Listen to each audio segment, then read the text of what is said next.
RRB JE के form इस समय भरे जा रहे हैं और ये वीडियो है जेई की प्रिपरेशन स्ट्रेटेजी की कि किस तरह से आपको पढ़ाई करनी है।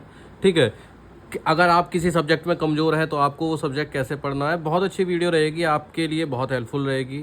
मैं इसमें अपना एक्सपीरियंस भी शेयर करूँगा। ठीक है, मैंने भी जब एएलपी का पेपर दिया था, अभी फ़िलहाल मैं सीनियर असिस्टेंट लोको पायलट हूँ। ठीक है, जब नौकरी नहीं लगी थी तो मैंने भी जेई का पेपर दिया था, मैंने भी तैयारी करी थी और मैं पास नहीं हो पाया था। सीबीटी 1 मेरा क्लियर हो गया था, सीबीटी 2 में मैं फ़ेल हो गया था। ठीक है, तो मेरी क्या कमियां रही, और जिनको, वैसे मैं किसी को जानता नहीं हूं, पर मैं जब आते जाते हैं हम लोग को पायलट, तो कई बार जेई कई बार एसएससी मिलते हैं, तो उनसे बहुत सारी बातचीत होती रहती है कि आपकी जॉब कैसी है, क्या परेशानियां हैं, क्या मज़े हैं, कितनी सैलरी होती है और किस तरह से तैयारी करनी होती है। ठीक, तो ये वीडियो आप लोगों के लिए बहुत अच्छी होने वाली है कि जेई की स्ट्रेटेजी कैसे करें। जेई यानी जूनियर इंजीनियर, जो कि 4200 ग्रेड पे की नौकरी होती है रेलवे में। ठीक है, जेई बोलते हैं इनको। ठीक, इनके साथ में कई लोग काम करते हैं। ये मेनली खुद काम नहीं करते। जेई का काम जैसे कुछ ऑपरेट करना हो, जैसे मशीन है कोई, आपने देखी होंगी जो रेलवे में मशीनें काम करती रहती हैं, उनको चलाने का काम जेई और एसएससी करते हैं। एसएससी यानी सीनियर सेक्शन इंजीनियर। जब जेई से आप प्रमोट होते हैं तो सीनियर सेक्शन इंजीनियर बनते हैं, जिनकी सैलरी लगभग 1 लाख होती है और जूनियर इंजीनियर की शुरुआती सैलरी लगभग 60-65 हज़ार रुपये होती है।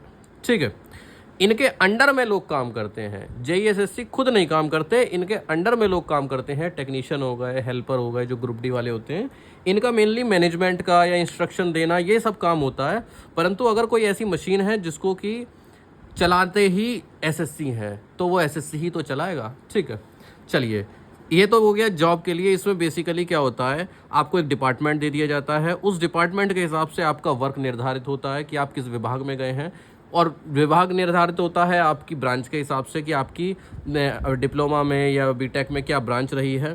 ठीक है, और इसमें काम जो होता है वो दिन रात का होता है। अगर कोई ऐसे ऑफिस में आपका काम है जो रात में बंद रहता है, तब आपका रात में वर्क नहीं होगा। हालांकि रेलवे में ऐसे बहुत ही कम गिने चुने ही ऑफिस होंगे, वरना दिन रात लगभग काम चलते ही रहते हैं। शिफ्ट वाइज काम होता है ज़्यादातर। ठीक है, और काम काफ़ी रहता है, ऐसा नहीं कि अब सरकारी नौकरियों में फ्री की तनख्वाह मिलती हो। वो सब पुराने ज़माने रहे होंगे भैया। अब तो सरकारी वाले जो आदमी होते हैं, प्राइवेट के बराबर या उनसे भी कई बार ज़्यादा ही काम कर लेते हैं। ठीक है, तो काम काफ़ी रहता है। सबसे पहले आपका होगा सीबीटी 1, फिर होगा सीबीटी 2, फिर होगा, सबसे पहले क्या होगा आपका सीबीटी 1, फिर होगा सीबीटी 2। सीबीटी 2 में 100 नंबर का जो आता है वो टेक्निकल आता है, तो उसकी स्ट्रेटेजी, प्रिपरेशन स्ट्रेटेजी तो बिल्कुल अलग बनेगी।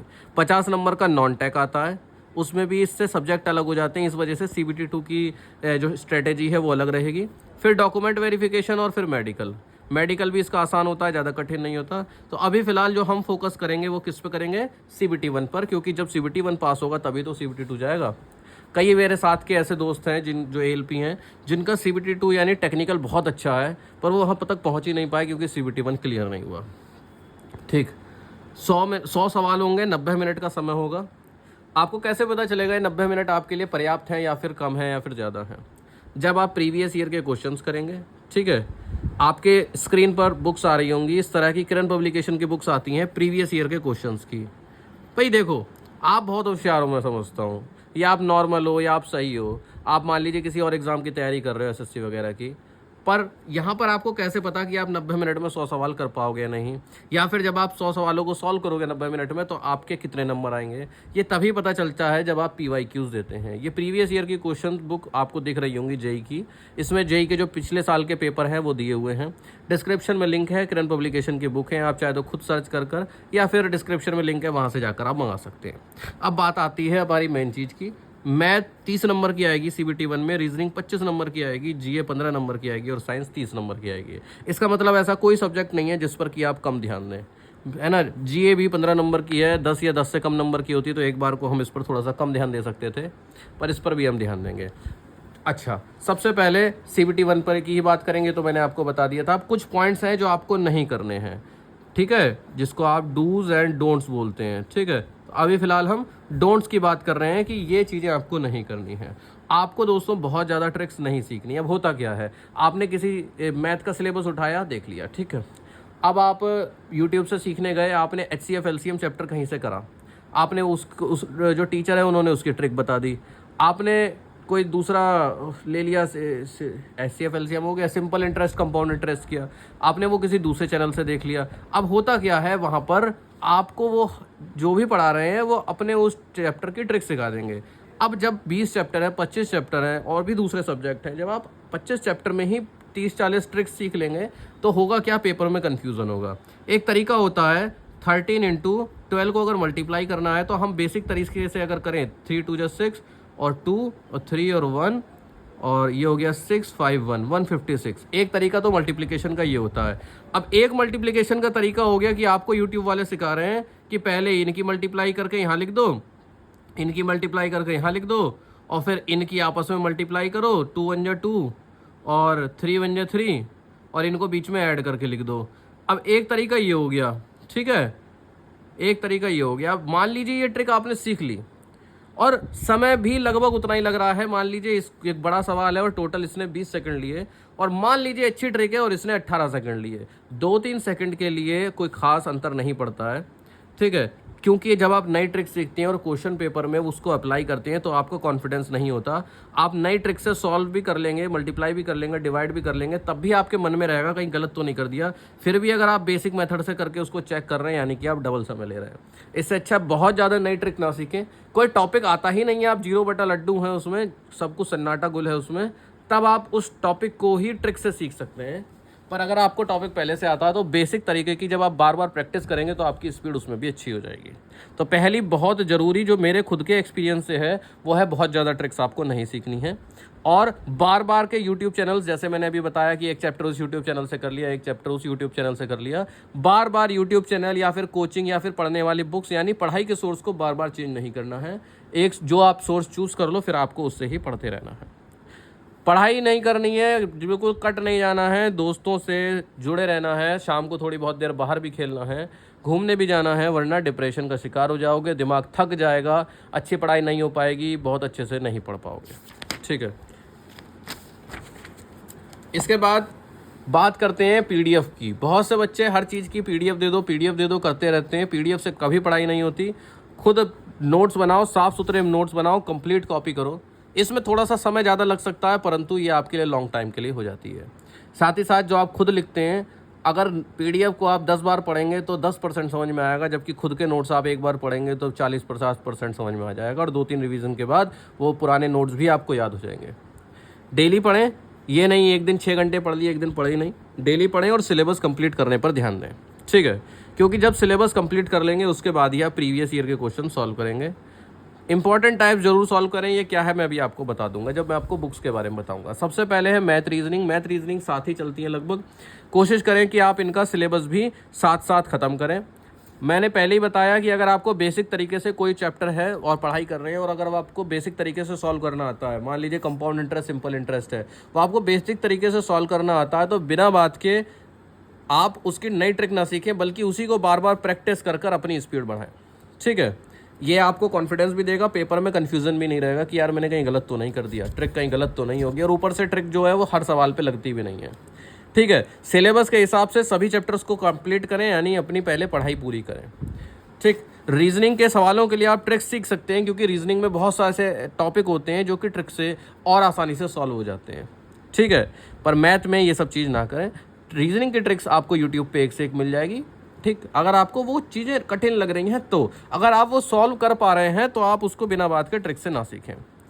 मैथ रीजनिंग के सिलेबस को कोशिश करें कि साथ साथ पूरा करें, ये आपके लिए आगे चल के फ़ायदा रहेगा जब आप पेपरों को सॉल्व करोगे। सबसे ज़रूरी चीज़ प्रीवियस ईयर क्वेश्चंस ज़रूर प्रैक्टिस करें। ये तो रामबाण चीज़ें होती हैं, कुछ करें ना करें पर प्रीवियस ईयर के क्वेश्चन ज़रूर सॉल्व करें।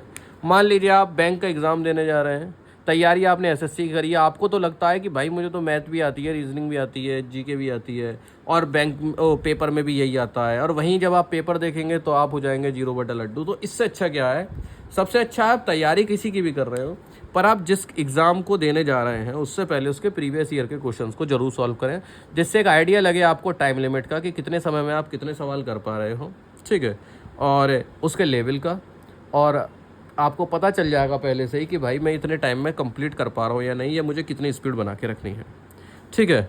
कुछ चैप्टर्स जब सॉल्व करेंगे आप सिलेबस पूरा कर रहे होंगे तो कुछ चैप्टर बीच बीच में ऐसे आएंगे जो आपको टफ लगेंगे, उनको शुरुआत से सीखें। यानी अब आप उनको एडवांस तरीके से ना सीखें कि भाई मैं उनको, समझ लीजिए कि आप जीरो से सीखें। उसके लिए आप छोटी क्लास की बुक ले सकते हैं, मतलब हेल्प ले सकते हैं, या फिर आप किसी भी यूट्यूब चैनल से सीख सकते हैं। और फिर जब आप बुक से प्रैक्टिस करें तो सबसे पहले उसके आसान आसान सवालों की प्रैक्टिस करें और धीरे धीरे अपना लेवल बढ़ाएं। ठीक है, मैथ रीजनिंग इस तरह से आपको कंप्लीट करते हुए चलना है। ठीक, इसके बाद बात आती है साइंस की।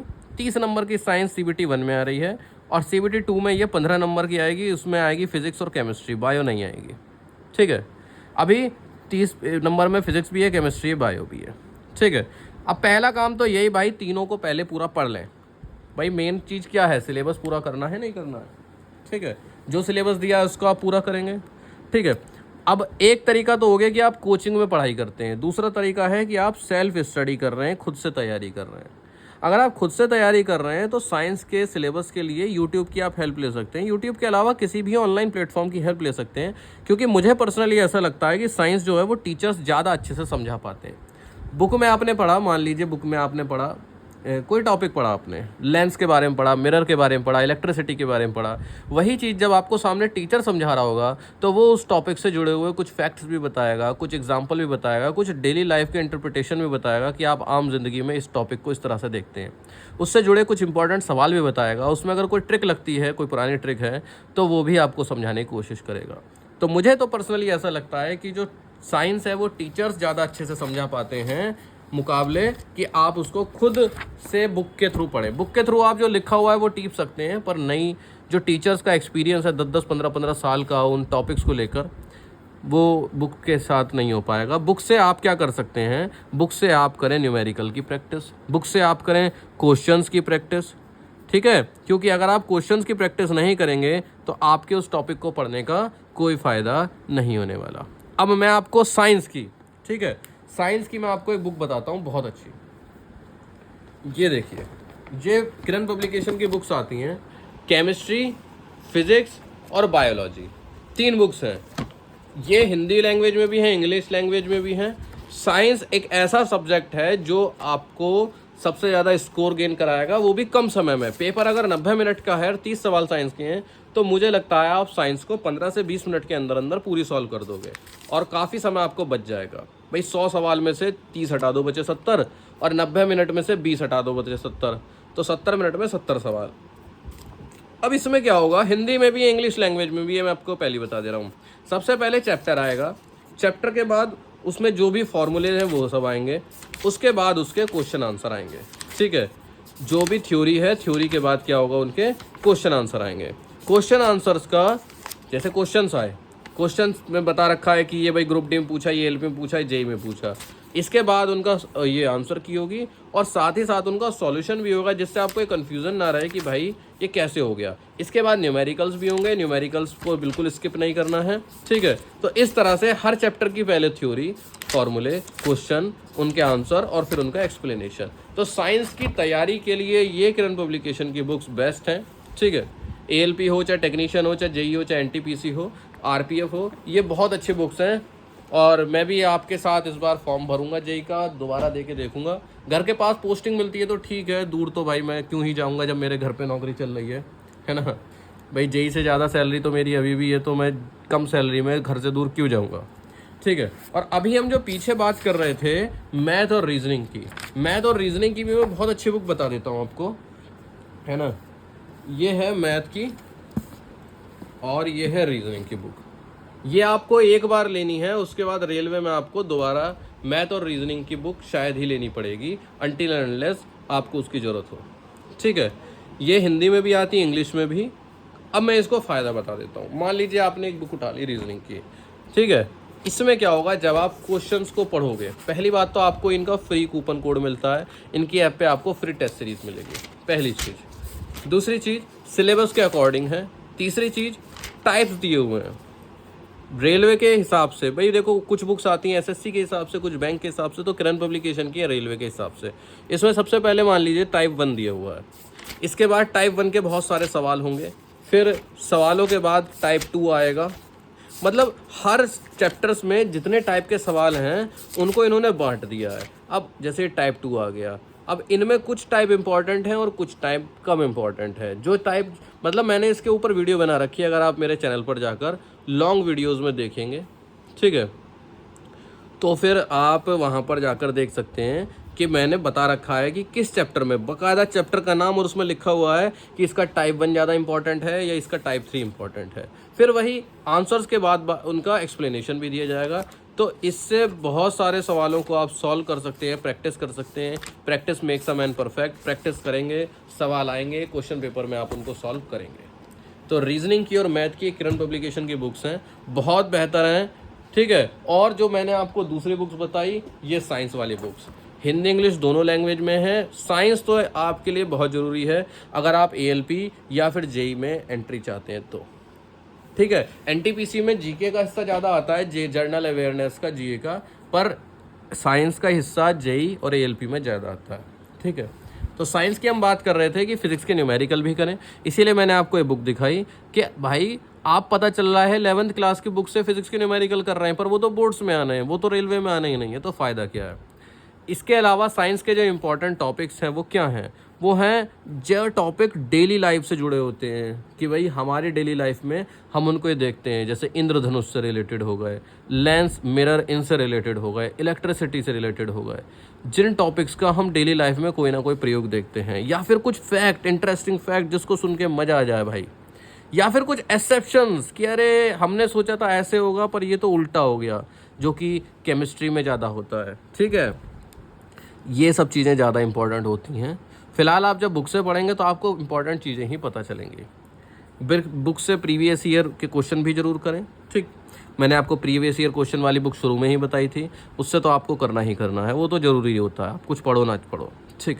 साइंस मैंने बताया है कि स्कोर गेनिंग होता है, अच्छा स्कोर आ सकता है भाई, 30 नंबर की आ रही है, और अगर आप अच्छे हैं पढ़ने में तो आप 25-26 से ऊपर ही लाएंगे इसमें। और मुझे तो लगता है 15 से 20 मिनट, कोई ज़्यादा ही स्लो है तो वो 20 मिनट तक पहुंचाएगा, वरना 15 मिनट के अंदर अंदर टाइम में साइंस को कंप्लीट करके रख देगा। तो इससे क्या होगा, आपको और मैथ में, रीजनिंग में ज़्यादा समय मिल जाएगा। भाई जीके के भी 15 सवाल हैं, जीए जो जनरल अवेयरनेस आ रहा 15 सवाल हैं। 15 सवाल मुझे तो लगता नहीं है कि आप 5 मिनट से ज़्यादा लगाएंगे, तो 5 + 15 20 मिनट में आपके 45 सवाल हो रहे हैं, ठीक है।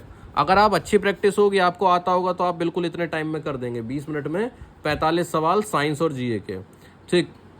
अब आपके बचे 90 में से 20 मिनट गए 70, और 70 मिनट में 55 सवाल आपको मैथ और रीजनिंग के करने हैं, तो आपको ज़्यादा समय मैथ और रीजनिंग में मिल जाएगा, ठीक है। अगर आपकी न्यूमेरिकल की प्रैक्टिस होगी तो आप जल्दी कर पाएंगे, वरना आप समय ले जाएंगे। अब जनरल अवेयरनेस की बात करें, मैं अपनी बताऊं, मैं हूं देखो 0 बटा लड्डू रीजनिंग में, सॉरी जीए में, जनरल अवेयरनेस में, क्योंकि कभी भाई मैंने तैयारी नहीं की, मुझे ज़रूरत नहीं पड़ी, मैंने अपनी पढ़ाई कंप्लीट करी और रेलवे के पेपर आ गए, मैंने उसके पेपर की वो पास किया, और फिर उसके बाद क्या कहते हैं, मैं इसमें हो गया, तो मुझे जीके ज़्यादा पढ़ने की ज़रूरत ही नहीं पड़ी। तो जिनकी जीके कमज़ोर है, मेरी तरह है, क्योंकि जीके का बहुत बड़ा वेटेज नहीं है, इसलिए आप जीके के जो सब्जेक्ट हैं, जनरल अवेयरनेस के जो सब्जेक्ट हैं, हिस्ट्री, ज्योग्राफी, पॉलिटी, उनके जो चैप्टर्स हैं, उनके इम्पॉर्टेंट टॉपिक्स को आप प्रिपेयर कर सकते हैं। जीए में आप ट्रिक्स का काफ़ी यूज़ कर सकते हैं, ट्रिक्स से कोई भी बड़ा टॉपिक आसान हो जाता है। नदियों के नाम है, गवर्नर के नाम है, पर्वतों के नाम है, बहुत सारी ट्रिक्स आपको यूट्यूब पर या एग्ज़ाम कोचिंग्स में मिल जाएंगी। इसके अलावा जो करंट अफेयर्स है, अगर आप अभी से ही प्रिपेयर करने लग जाएंगे और पता चला पेपर बाद में है, तो करंट अफेयर थोड़ा सा आगे पीछे हो जाते हैं, वो बताते हैं कि हम लास्ट के 1 साल का पूछेंगे। तो जब आपका एग्ज़ाम होने में डेट में लगभग 1 महीना बचा हो, उस समय आप करंट अफेयर्स को प्रिपेयर करना स्टार्ट करें, ठीक है। अब आपका मान लीजिए सारा सिलेबस कंप्लीट हो गया है, अब क्या बचा है, ठीक। जीके की मैं आपको बुक बता देता हूँ, अगर आप देख, जीके की बुक आती है सामान्य ज्ञान की, किरण पब्लिकेशन की, वन लाइनर अप्रोच के नाम से, ठीक है।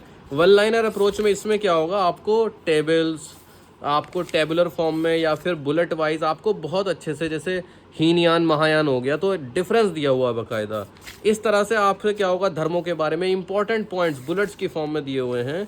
तो इससे आपको अगर नोट्स बनाने हैं या फिर आपको पढ़ाई करनी है, तो फिर आपके लिए बहुत ही ईजी हो जाएगा। जैसे बंगाल के गवर्नर जनरल हो गए, समाज सुधार आंदोलन किसने किया था, कौन सा समाज के लिए किया था, किसने क्या नारा दिया था, बहुत अच्छे से दिया हुआ है, ठीक, बहुत अच्छे से दिया हुआ है। मुझे सही बताऊं तो पढ़ने का मन तो बहुत करता है पर टाइम की बड़ी समस्या रहती है। ठीक है, नौकरी के अलावा देखो वैसे ही नौकरी में बहुत थकान हो जाती है। अभी मेरी तबीयत थोड़ी डाउन सी है, ठीक, तो थोड़ा सा आराम करने का भी मन करता है यार, तो समस्या आती है यार पढ़ाई करने में। सोचता तो हूँ पढ़ाई करने का। प्रीवियस ईयर के क्वेश्चन सॉल्व करें, अपनी गलतियों को एनालाइज करें कि भाई मैं देखो हर बार ट्रिग्नोमेट्री का सॉल्व नहीं कर पा रहा, तो आपको पता चल जाएगा कि आपके कमज़ोर चैप्टर कौन से हैं। मान लीजिए आपने देखा कि अरे मैं तो ट्रिग्नोमेट्री के हर बार सवाल गलत कर दे रहा हूँ। ये पहले आपने 4-5 क्वेश्चन पेपर देखे, आपने देखा सब सही चल रहा है, मैथ के सेक्शन में मेरे कम नंबर आ रहे हैं। फिर आपने देखा मैथ में हर बार मैं ट्रिग्नोमेट्री में गलत सवाल कर रहा हूँ, तो इससे आपको अपने कमज़ोर टॉपिक्स या फिर पूरे पूरे कमज़ोर चैप्टर्स पता चल जाएंगे। अब आपको कुछ नहीं करना है, अब आपको शांति से उन चैप्टर्स को अच्छा करना है। उसके लिए आप किसी से पढ़ें, किसी टीचर से पढ़ें, यूट्यूब से पढ़ें, या फिर छोटे बच्चों की बुक ले लें। जब वो चैप्टर जैसे 7th-8th की मैथ की बुक या 9th-10th की मैथ की बुक, उससे आपको उसकी बहुत अच्छी पढ़ाई हो जाएगी, क्योंकि उसमें आसान लैंग्वेज में दिया होगा।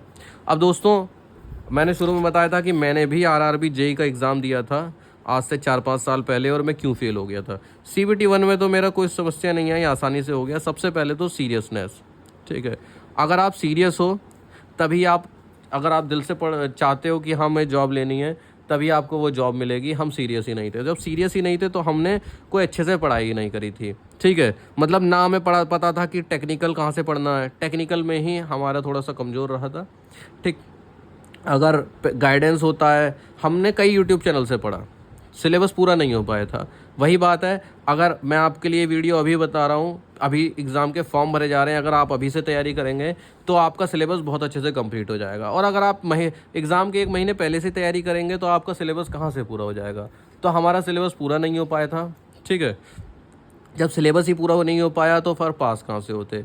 मेरे ख्याल से कट ऑफ 100 के आसपास आई थी और मेरे नंबर 91-92 ऐसी कुछ थे, या 100 से भी थोड़ी सी ऊपर ही कट ऑफ थी, मुझे अब तो ध्यान ही नहीं रहा। फिलहाल मैं फेल हो गया था, क्योंकि मेरी देखो जीके भी कमज़ोर है, ठीक। उसके अलावा उतनी अच्छे से पढ़ाई नहीं करी थी, सिलेबस कंप्लीट ही नहीं कर पाया था। लास्ट के 1 महीने में घिचर पिचर हो गई थी। जब आप कई चीज़ें सीखते जाते हैं, बस पढ़ते जा रहे हैं, वीडियो देखते जा रहे हैं, हर टीचर यूट्यूब पर बैठ कर ये कह रहा है कि अरे क्या कहते हैं, यही चैप्टर इंपॉर्टेंट है, मेरे इस वीडियो को पढ़ लो, 5 नंबर पक्के और ऐसे वैसा। तो हमें क्या पता यार, हम तो लड़के जो भी होते हैं पढ़ाई वाले, हमें क्या पता। यूट्यूब पर थंबनेल देखा कि अरे इस चैप्टर से पढ़ लिया, 5 नंबर पक्के हो गए, 2 नंबर पक्के हो गए, इंपॉर्टेंट है, तो हम वही सोच लेते हैं कि भाई यही इंपॉर्टेंट होगा। तो ये सब समस्या हमारे साथ आई और हमारी पढ़ाई उतनी अच्छी नहीं हो पाई। लास्ट का हौच पौच हो गया। वही मैं सोचता हूँ कि अगर उतनी बुरी तरह से भी मैं पढ़ता, मान लीजिए मुझे गाइडेंस अच्छा नहीं था, यूट्यूब वगैरह से भी मैं पढ़ रहा होता, पर उससे 2-3 महीने पहले से पढ़ता, तो शायद मेरा अच्छे से सिलेबस हो जाता और सब तब शायद उसमें पास भी हो जाता। मुझे ऐसा लगता नहीं है कि फ़ेल होकर मैंने कोई गलती करी। मुझे अपनी नौकरी वैसे सही बताऊँ तो ज़्यादा अच्छी लगती है, ठीक है। या फिर जेईई में कुछ ऐसा विभाग मिल जाए जो जिसमें काम ना करना पड़े। भाई जेईई में भी काम करना है आपको। भाई लोको पायलट में साइन ऑफ करने के बाद 16 घंटे का तो प्रॉपर रेस्ट है, उसके बीच में तो आपको कोई नहीं उठा सकता। जेईई में तो कुछ इस तरह का होता है नहीं। अब मान लीजिए आप जूनियर इंजीनियर हैं और आप कोई सिग्नल को या किसी ट्रैक को या किसी पुल को सही करके आए, आप घर पहुंचे 2 घंटे हुए, मान लीजिए फिर से उस सिग्नल में, उस ट्रैक में, उस पुल में कोई समस्या आ गई, कोई टूट फूट हो गई, कोई फेलियर हो गया, फिर आपको ही तो जाना है यार, कोई दूसरा जेईई थोड़ी आएगा। हर एरिया में लिमिटेड जेईई होते हैं। आपके अंडर में अगर कोई एरिया है, उस एरिया में कोई समस्या आएगी तो आप जाएंगे, वो चाहे दिन में आए चाहे रात में आए, चाहे वो दिन रात दोनों में आ जाए, आप जाएंगे, आप ही सही करेंगे। तो ये सब थोड़े बहुत अप डाउन होते हैं। ऐसा नहीं जेईई की नौकरी अच्छी नहीं होती, जेईई की नौकरी भी बहुत अच्छी होती है, बहुत शानदार होती है, बहुत इज्जत वाली होती है, ठीक। तो आप अच्छे से पढ़ाई करिए, मेन चीज़ है, सबसे पहले जॉब लीजिए। और बहुत अच्छा प्रमोशन है एसएससी का, बहुत अच्छी है एसएससी की जॉब, इज्जत वाली है। आपको बहुत बड़ा एरिया आपके अंडर में मिलता है, आप अकेले उस पूरे एरिया के साहब होंगे।